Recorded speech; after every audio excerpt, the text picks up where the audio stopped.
Hello everyone, my name is Darla Saunders, and on behalf of the Atlantic Salmon Conservation Foundation and the Canadian Rivers Institute, I'd like to welcome you to today's webinar.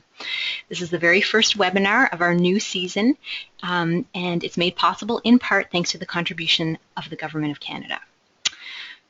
For today's webinar, we're pleased to be hosting Elizabeth White. Originally from Lumsden, Newfoundland, Elizabeth completed her diploma in environmental technology at the College of the North Atlantic and then continued her education with a Bachelor of Technology in Environmental Science at Cape Breton University.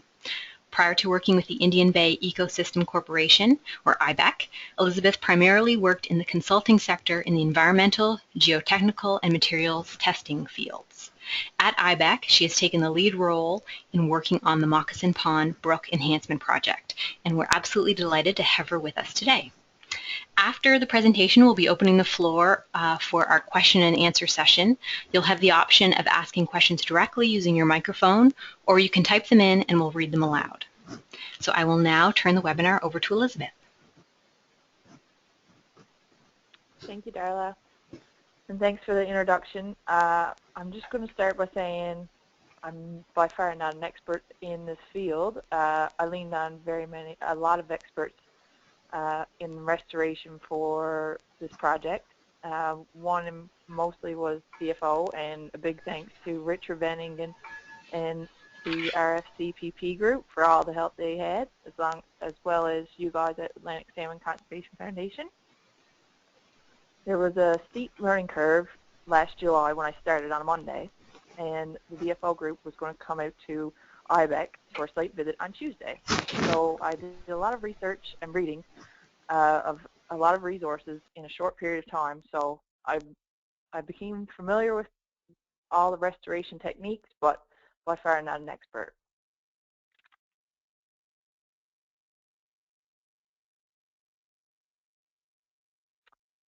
So I'd first like to start with some background of how Indian Bay Ecosystems Corporation, or IBEC, came about. Indian Bay was well known for excellent trouting and salmon fishing, but in earlier years the watershed was mainly used for pulp and paper. Companies had gated roads in the watershed. This limited the public use of resources in the area. So in 1962, there was a forest fire that destroyed much of the area, and the companies hauled out of the area to leave roads and trails open to the public. After this happened, much of our overfishing and destruction of the environment occurred. It was said that coolers upon coolers of fish were taken out of the water, and litter was left scattered throughout the watershed. Citizens became concerned over this, and in 1988, they started a group from the Gambo Development Association and the Cape Fields Development Association to deal with the state of the watershed. Officially recognized as IBEC, or Indian Bay Ecosystem Corporation, in 1995, it now has 12 elected members of our board, and they make the decisions to, as a group, of what direction we want to go. Although typically we do 1 to 2 full-time staff each year and 4 to 8 seasonal employees. This year we've had success in having 3 full-time employees, as well as 11 seasonal workers. Some of these include month interns and summer students and laborers or temporary staff. We have also hosted numerous master's and PhD projects and have engaged hundreds of local students through different projects and activities.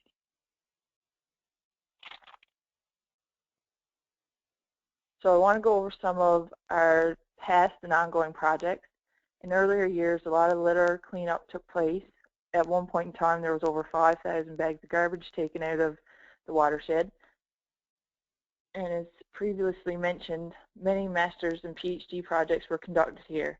And some of the restoration work on some bridges that are going through the watershed were repaired in the earlier years. We also work with the public to conduct pond closures and introduce a special quota limit system in the watershed. So through, I guess, work with Fisheries and Oceans, we've reduced our limits of trout and salmon that are allowed to be taken from our watershed.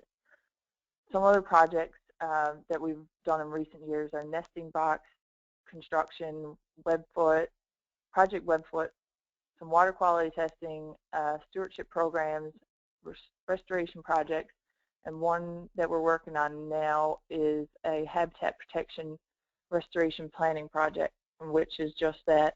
It's a planning project for our future, so we can focus on efforts in areas that need it most, so we can identify areas for restoration and protection, allowing us to continuously add to an ongoing database of potential projects.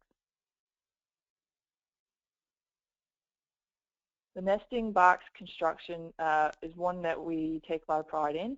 We've done it for 2 years now. It's done with grade 4 students, and in 2013 we had great success, so we decided to do it again this year. We had 2 schools involved, Centerville and Newest Valley, and we constructed duck boxes and swallowbird boxes. The materials to construct these boxes were donated, and volunteers helped to cut out and pre-drill boxes to allow students to build them on their own. The boxes will be placed in various locations throughout the watershed and allow students to check on their own boxes throughout the year and keep I guess, keep a watch on what activity is going in and out of the boxes. Project Webfoot is another one we do with collaboration with Ducks Unlimited, and we've completed this 2 consecutive years now with grade 4s and 5s. This year we had 10 classes of students. They came from the Gander School region, Newest Valley, and Centerville. They came to our facility. The students would go down to the Indian Bay Park alongside the stream or the Indian Bay Brook and go critter dipping, and allow them to identify species of bugs and other organisms in the wetlands and streams. Water quality testing is another one that we've taken upon ourselves in recent years. IBEC initially began water testing since the public brought up concerns that recreational activities in the watershed may affect the local community's drinking water, since the watershed is the source for many communities. A research study was completed with help from a master's student around the same time St. Mary's University started their community-based environmental monitoring network, and IBEC started collaborating with them to continue the water quality testing. This research became a part of a province-wide study on water quality in rural Newfoundland, and will hopefully become a part of a nationwide networking system. Link to the complete report of this is on our website for Indian Bay ecosystems. So some of the other restoration projects that we're working on, one in particular is Northwest Brook. It's been a 2-year restoration project, and the main goal for this project is to have a wetted lip at a culvert site and to remove any barriers in the area.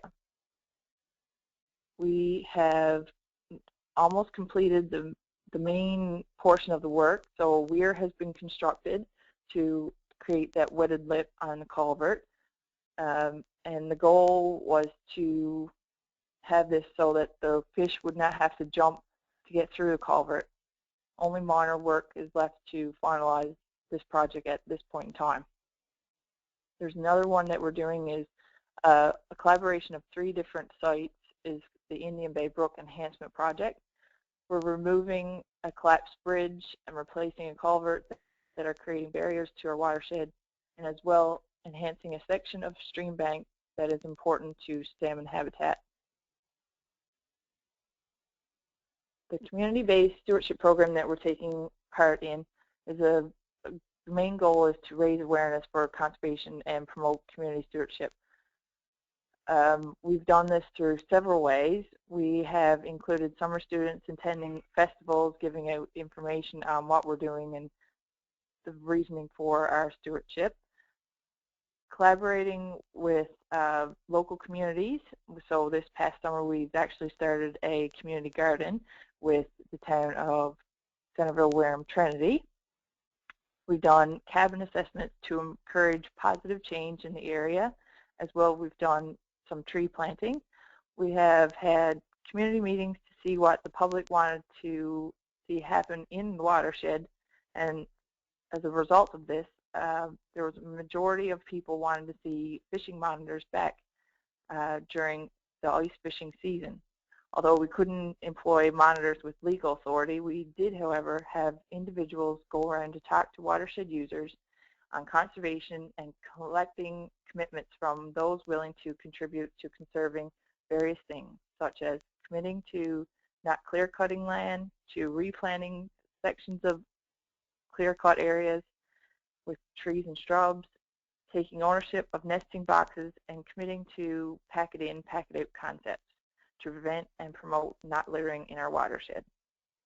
We have also worked with local communities to begin them in the talks of signing on with municipal stewardship agreements with the goal of protecting 10,000 hectares of land in our area. So the main reason why we're here today is to chat about the Moccasin Pond Brook Enhancement Project. This was completed last year over the summer, and here's a quick overview of our project and its achievements. So we installed 26 various in-stream structures. We've removed 2 blockages, planted 1,000 trees, restored 1.5 kilometers of stream. We've also did some riparian work, and we're proud to say that we had 43 volunteers involved with 326 hours and counting of volunteer time, which is really nice to see in our area. So you might ask, where's Moccasin Brook?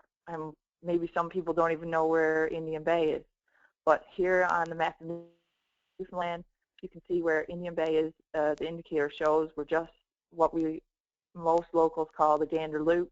We're just outside of Gander.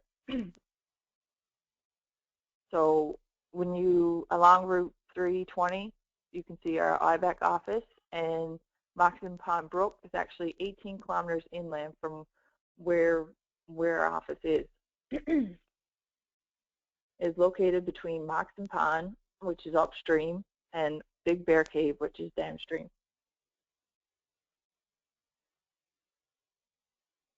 Our main goals were to remove blockages that were, in our case, beaver dams. The stream had to widen out in some areas, so we wanted to try and deepen and narrow those.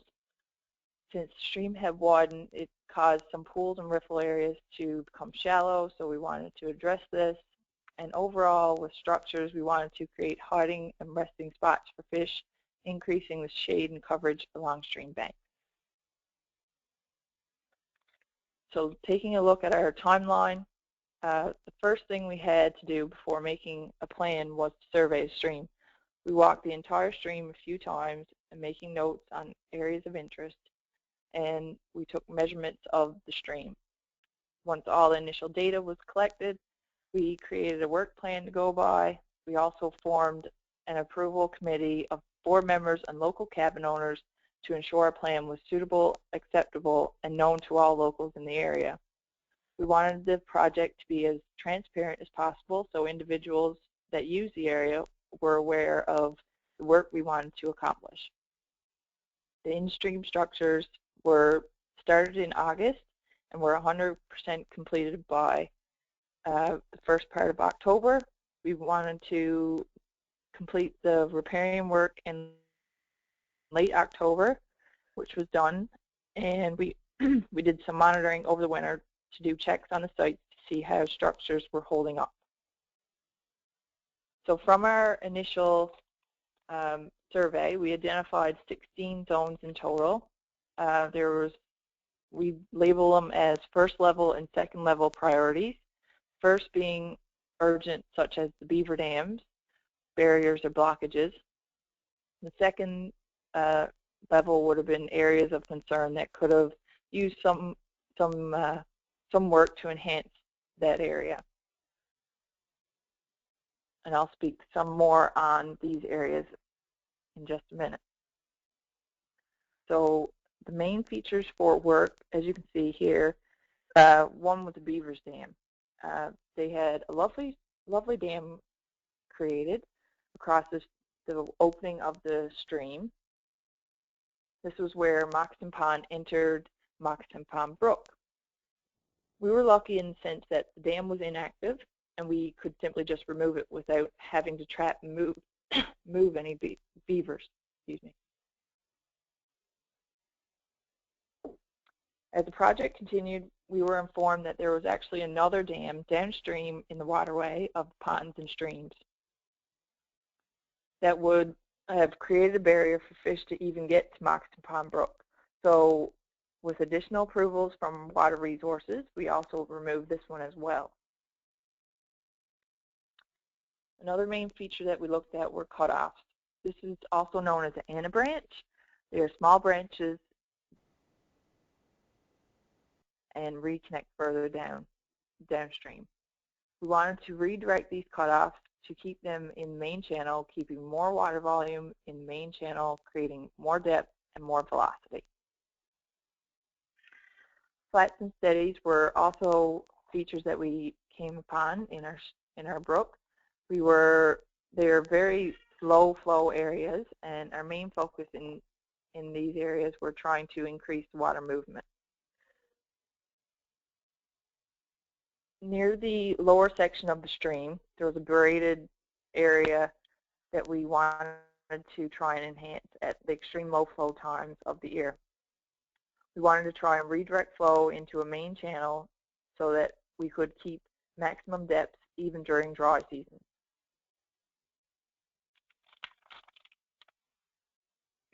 Another one that I mentioned before were the pools and riffles. We initially walked the stream, and the pools and riffles were very shallow, some only ankle deep, and they were undefined in the sense that you couldn't really see many. We wanted to increase the depth and numbers of these pools and riffles to increase the quality of our stream.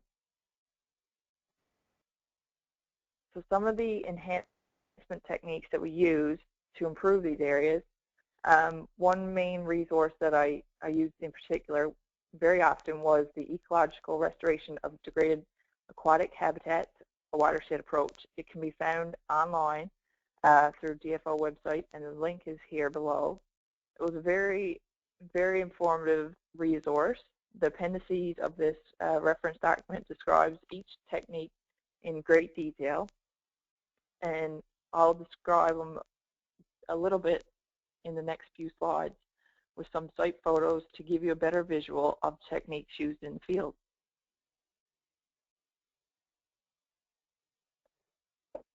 So here's our Beaver Dam, a before and after shot.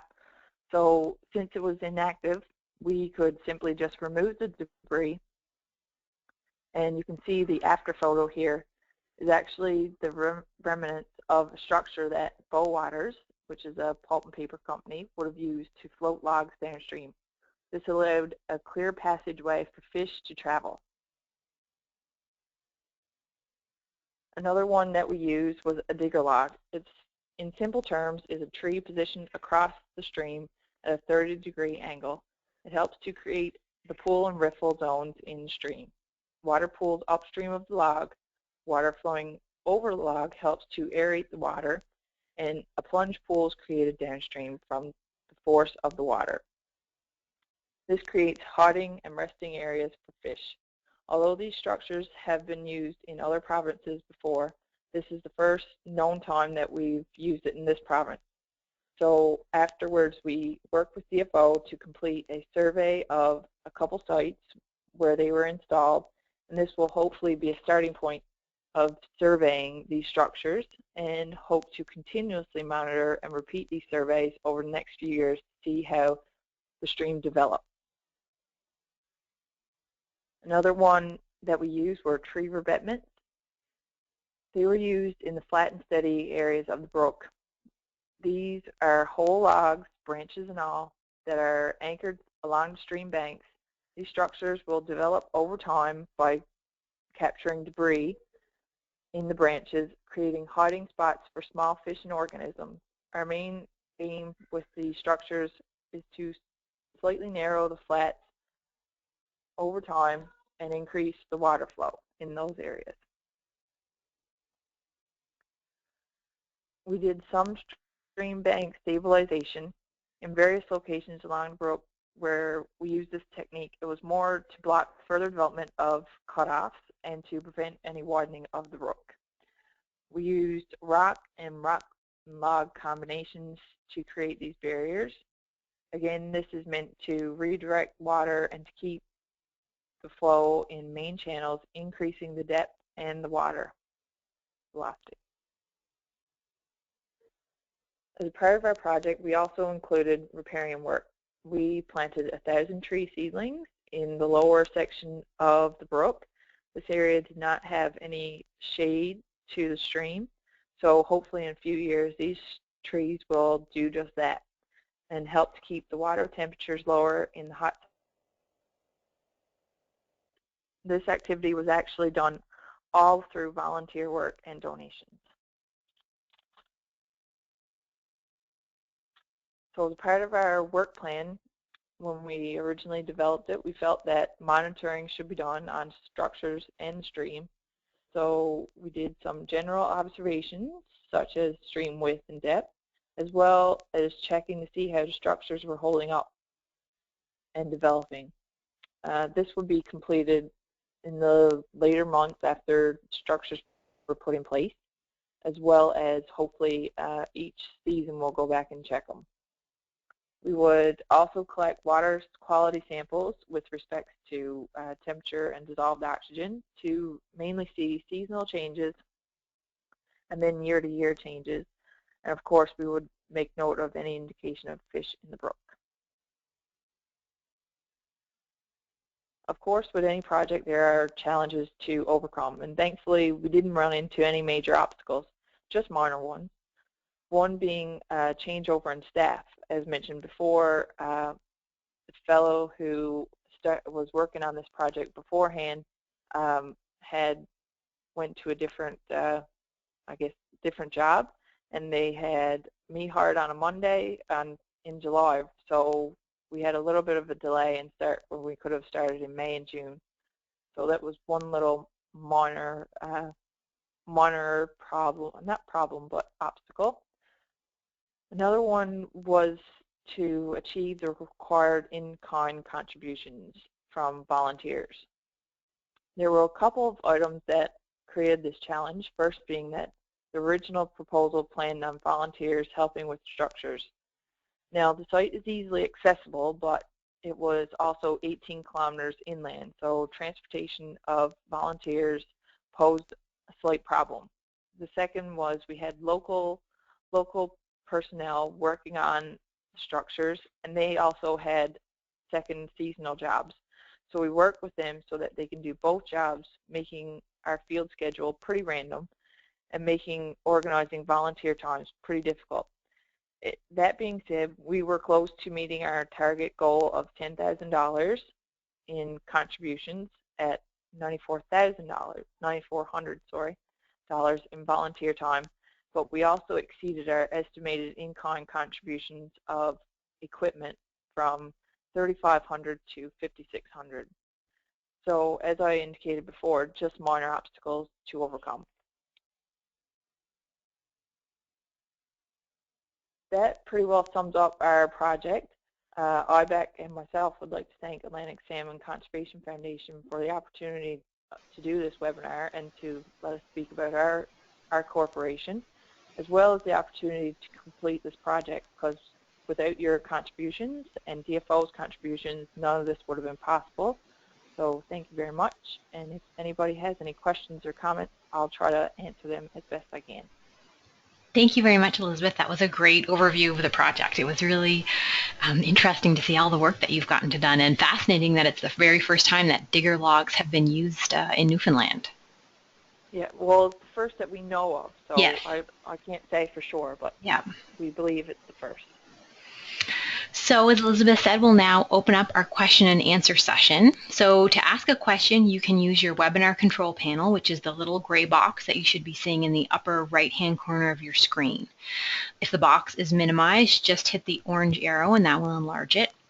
So you've got two different ways that you can ask questions. If you're using the audio of your computer, you can figuratively raise your hand by pressing the yellow hand icon, in which case we'll see that your hand is raised, we'll unmute you, and you can ask your question aloud to Elizabeth. Or you also have the option of typing in your question under the question section of your control panel, and then we'll read it aloud so that everyone can hear it and Elizabeth can respond. So we'll just give everyone a few minutes to start typing. So our first question comes from Donald Hutchins, and he asks, why eliminate steadies? Would they not make good settlement pools for any silt?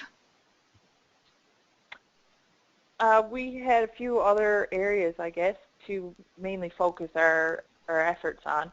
We knew that we couldn't completely restore the whole entire stream, so we focused on those areas that had, I guess, more of an urgent state to repair than working on the steadies. Over time, we'll hopefully be able to go back and look at the stream again, see how it develops, and then maybe do some work on the steadies. Okay, so the next question comes from Anita Doucette. She asks, what online system do you use for your water quality data? It's through St. Mary's University.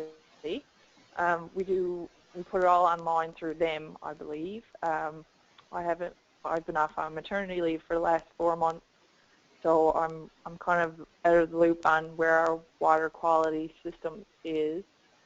They may have databases that I'm not aware of since I left, but they have been working with St. Mary's University mainly to put everything online there.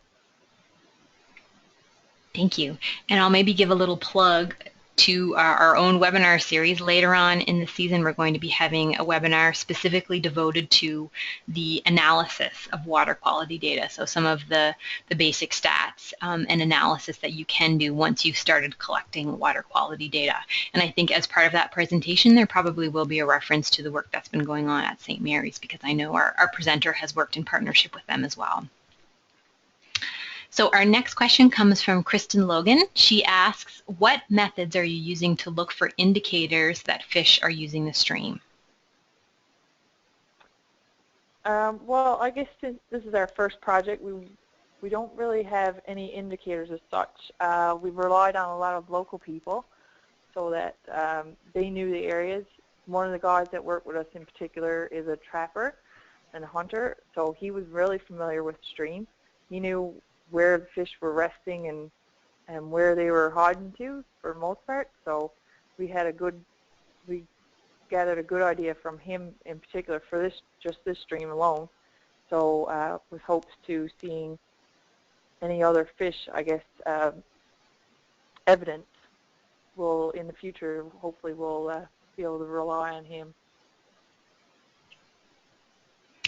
Okay, well, thank you very much. Oh, we have another question from Kristen. She says, I missed the beginning of the presentation, so I apologize if you spoke of this, but I'd just like to ask if this restoration was focused only on salmon or if brook trout were considered as well. We consider both, since both species were using this, known to use this stream. So we didn't focus mainly on one, but we used a, I guess, broader scale of looking at 2 of the species. Okay, excellent. Thank you. So I think that's the last of our questions. A big thank you to Elizabeth for giving this presentation. It was a great overview of the project, and particularly given the fact that you're currently on leave, it's very, very appreciated. Oh, no problem. So just a reminder to everybody that the next presentation in the series will be on October 21st. Crystal Binns and Michelle Gray will be giving a presentation entitled Salmon Hub, a new online tool for accessing conservation resources. And the next French presentation, is going to be on October 14th. Terry Melanson and myself will be giving a presentation talking about things to consider when you're preparing funding agreements. This is going to be a French version of the English presentation that we gave last year, and a recording of that English presentation is available on our websites. Registration and a list of all the future webinars that are coming up are available on both the Atlantic Salmon Conservation Foundation and the Canadian Rivers Institute websites. Oh, and I just see we have one additional question that's come up since I've been chatting. Sarah Smith asks, did you mention that this watershed is used for drinking water? I did earlier on. It's the same watershed that I spoke of earlier that communities use. It all runs into one, I'll say, a few ponds that they use for drinking water. Great, thank you very much. So a big thank you to everyone for participating, and thank you to especially Elizabeth, and we hope you'll all join us again very soon.